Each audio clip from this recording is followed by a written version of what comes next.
Welcome to the Real News Network. I'm Paul Jay in Baltimore, and welcome to a new series of interviews on Reality Asserts Itself. I've been wanting to do this series for a long time.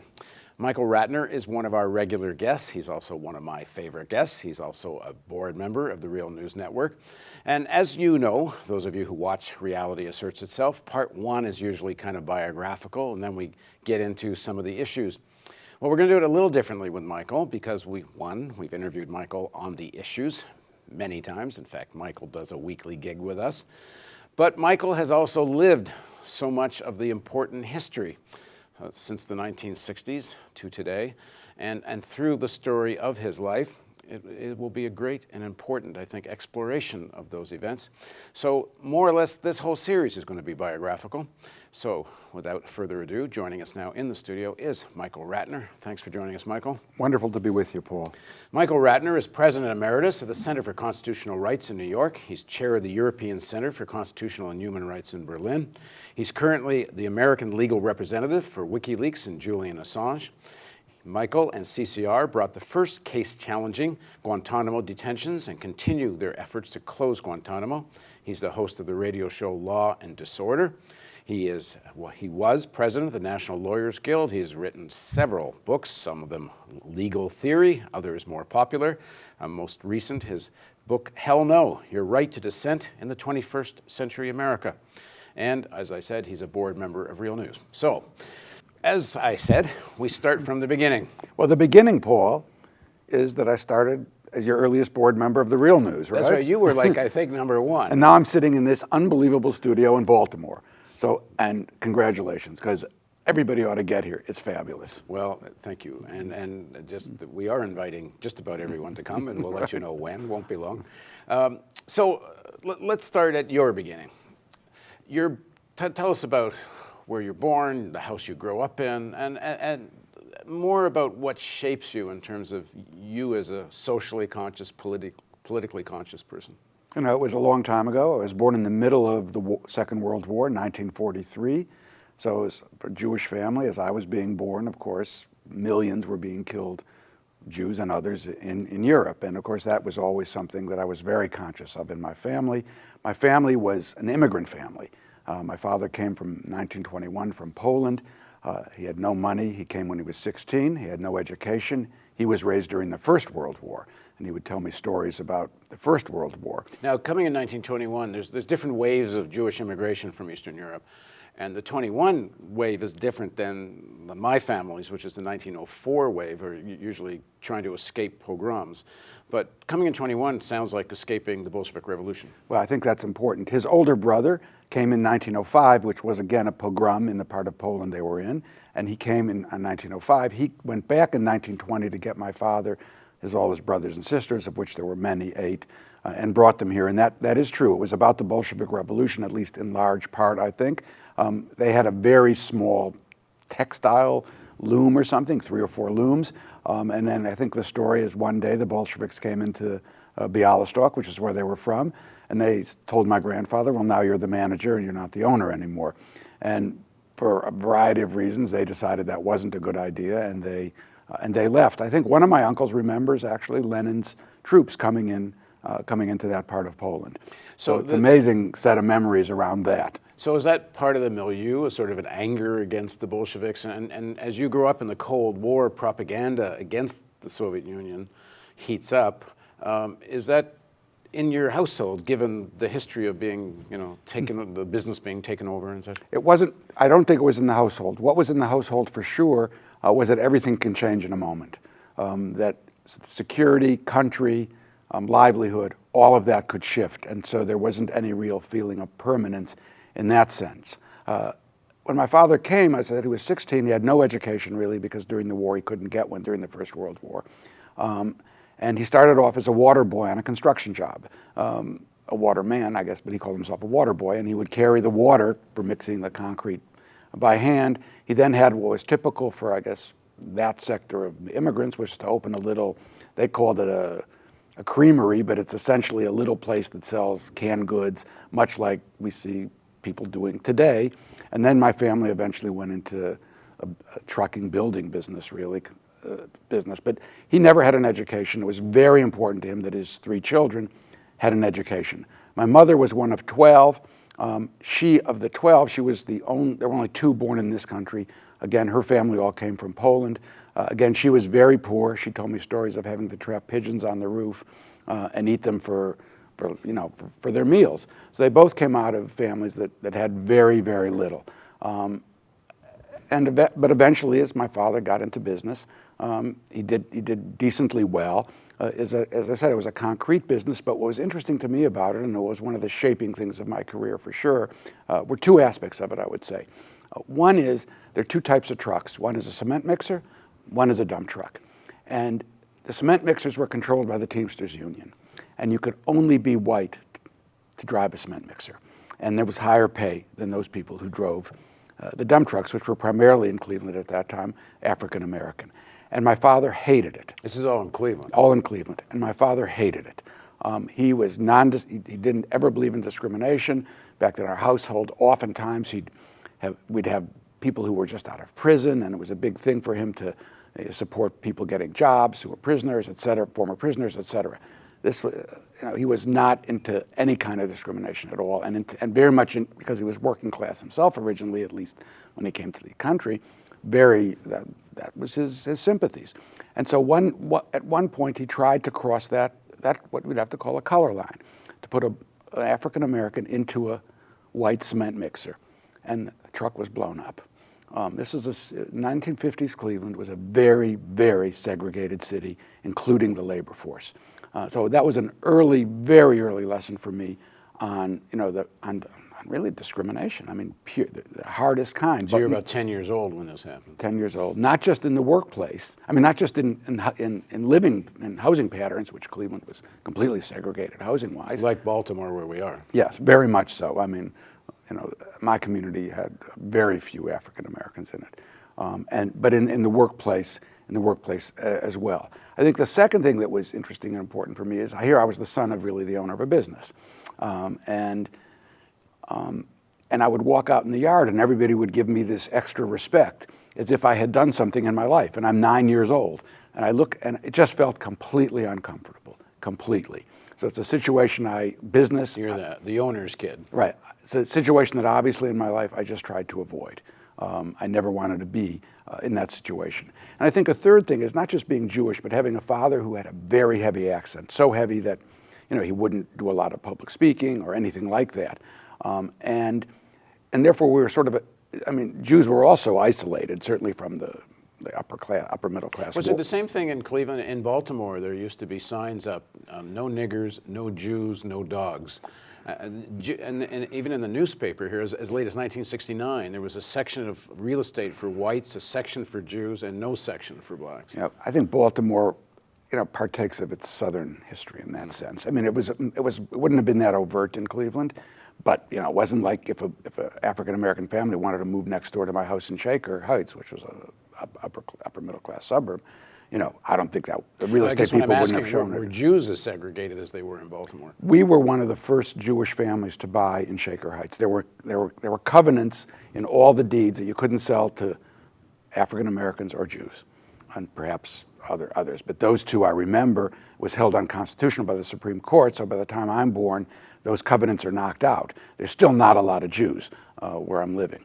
So in a sense, we were... Just to make sure everybody gets that, because I don't think a lot of people know this history, there's actually laws in Cleveland, there was in Baltimore, I assume in some other cities. It was actually, in your deed, you were not allowed to sell the house to a black family or a Jewish family. That's correct. And it went to the Supreme Court, and it was a case called Shelley v. Kramer, but it's not important, but the name. But they held that unconstitutional discrimination, and it was one of the earliest. That took place in the 40s. So we moved to Shaker in 1940, after the war, 48, 49. So it was really shortly after those covenants were held unconstitutional. So I felt so the third influence would have been this feeling of being a discriminated minority, partly because of being Jewish, but also partly because my father was probably the only father in my entire elementary school who had a heavy accent. I was the only immigrant kid. As far as I knew, that it was. So all of those influences really made me both. Obviously the issue of race and discrimination was huge for me. The issue of of business and having what have I accomplished that I deserve extra respect for that, and the third one being essentially an outsider.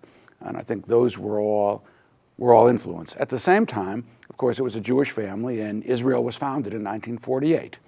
So I'm 5 years old. Do I remember the founding? No. But do I remember meetings at my house, like there were in probably many, affluent Jewish homes, about supporting Israel? And of course, lots of that. And ultimately, I went when I was 13 years old. I spent 2 months in Israel.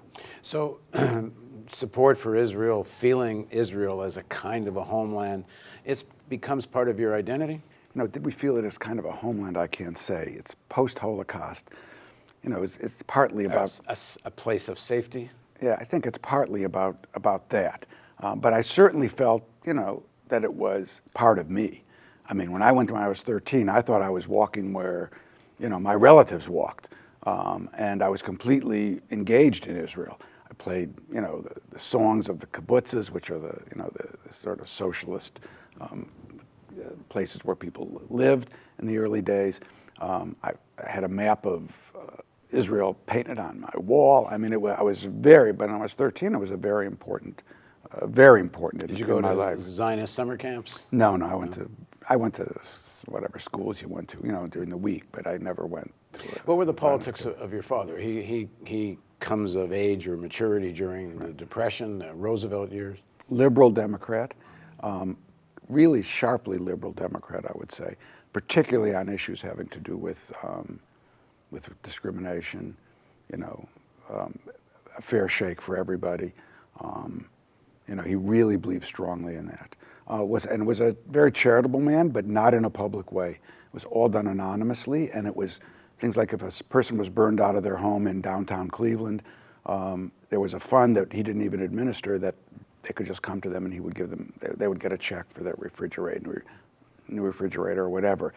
And that's been a huge influence on my whole family, the three siblings, as looking at helping others and, in an anonymous way to a large extent. The 50s is a weird decade. It's McCarthyism ushers it in, the House of Un-American Activities Committee. It's Leave It to Beaver kind of television. It's this kind of, I always have seen it as a decade where the American elites are trying to undo the kind of awakening that took place during the Second World War in the 1930s, particularly this anti-fascist consciousness. A lot of soldiers came back from Europe saying, we went to fight for democracy, now let's have some. 1946, there's more strikes than the whole history in the United States, I think before or after. Late 40s, very militant period. Then you have this culture of the 50s to try to kind of almost stamp down the intellectual fervor of the 30s and 40s. What's your experience of the 50s? You're old enough to kind of get a sense of it. Well, my experience growing up was pretty insulated. I mean, other than the issues I've just raised, quite insulated. I mean, Cleveland had actually a number of auto plants and steel mills. And to that extent, there was some opportunity for African Americans to actually get work in union jobs, which has been destroyed, of course. And so there was some positive part of that. In terms of the McCarthy part, I would say I was utterly unaware of it, other than I have a strong image of the Rosenberg children, now the Mirapol children, but taking their parents, or at least their father or mother, some gifts on, some birthday or something when they were in prison, and of course later just executed. Quickly, for people that don't know, the Rosenbergs were a couple.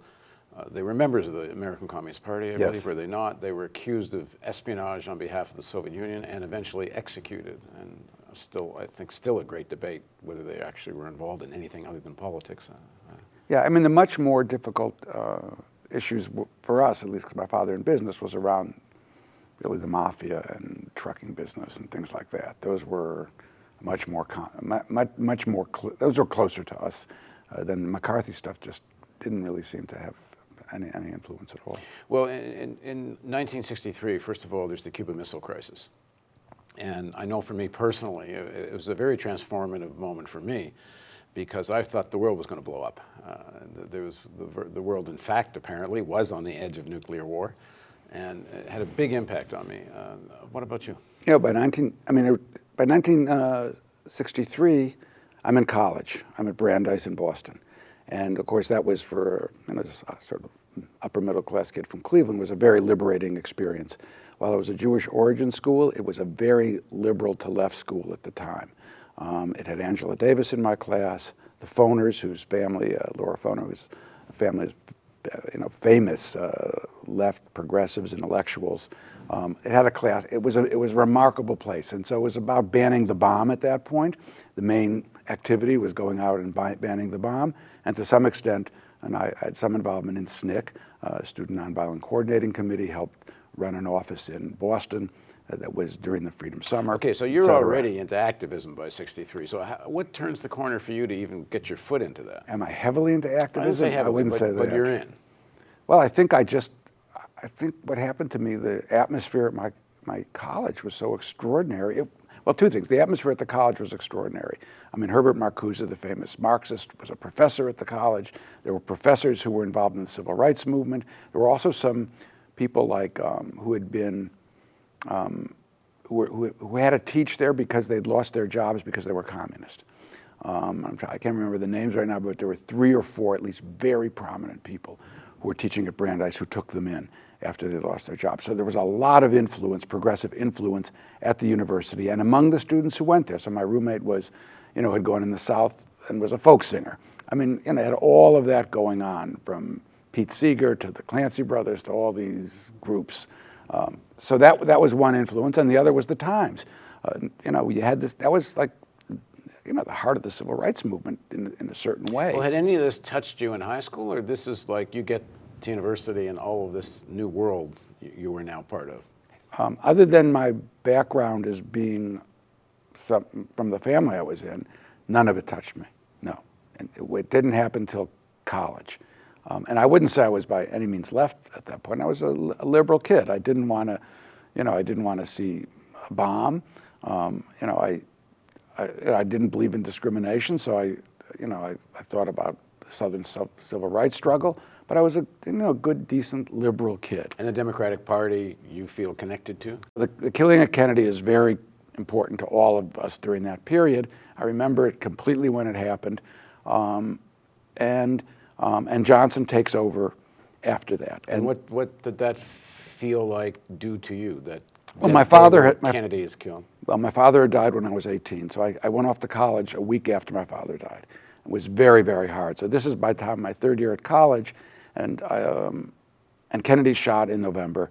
And at that point, I think it just all came back to me. My father's death and dealing with it, and I took that year off from college. And I lived in Cambridge, and I worked in a bookstore. And that's what I did. I just that was it. It just caused tremendous emotional issues for me during that particular period. The reason I mentioned Johnson is when Johnson ran, then he would have ran at about 66 or so. I don't remember. I think I was still in school then, in college. And I remember when you asked me about whether I was a Democrat, I voted for Johnson because he said he would not use nuclear weapons against the Vietnamese in the war, whereas Barry Goldwater left open the option of using nuclear weapons. So I figured, okay, this guy, he's not going to use nuclear weapons. And that was probably the last election I voted in. I won't say ever, but I may have voted for McGovern, I think, at some point about stopping the war. But I essentially don't really engage in national politics. And part of that was because what Johnson did, didn't drop the bomb, but he escalated the war to 550,000 American troops and kept the thing going basically for years, killing probably a couple of million Vietnamese. Now, when you say you're a good liberal kid, part of that liberal democratic vision of the world, which incorporates the Truman vision of the world and the Kennedy vision of the world, is America as the white knight, America as bringing democracy and enlightenment to the world, and Kennedy starts the Viet Nam War. Is that part of your outlook at that time? I think it's important what you're saying. I think growing up in that period in the 50s, I think we were inculcated with the idea that the United States is the savior of the world and is the best, and we could only say to ourselves how lucky we are to be born in America. And of course, the 50s is the year, and I do remember that, where they put the word God in the Pledge of Allegiance. When they put it on the back of the dollar bill, I don't remember. It was all about anti-communism, of course. But But I think the Vietnam War was a seminal event for me, yes, in terms of saying the United States is not doing good here. And I had arguments all the time with people about it because people believed in the United States. They were taught that the United States did good in the world. They were taught that without the United States, of course, looking at the Second World War, but of course they left out Russia from that little equation. But they were taught that you didn't question the United States about what it was doing. And the fights I had big fights at college in the 60s, or late 60s and early 70s, once I got to law school, but really late 60s. When I guess I was at law school in late 60s, yeah. Big fights with people about the United States doing the right thing. And so that would have been a seminal event for me. Now, why I took that position early on, I think I know what it is. At college, okay, at Brandeis, this is fascinating. I forgot this. I did one of my final papers on the Vietnam War. And I just wanted to know about it. And I read, there weren't many English books about it. There was Bernard Fall. I remember about 6 books you could read. I read the 6 books. I wrote this paper about, this is not really a war about bringing communism to all of Vietnam. That's not what Ho Chi Minh may do that. But in fact, this is a war about nationalism and putting the country back together. And they've been really screwed out of their elections they were going to have to keep it together.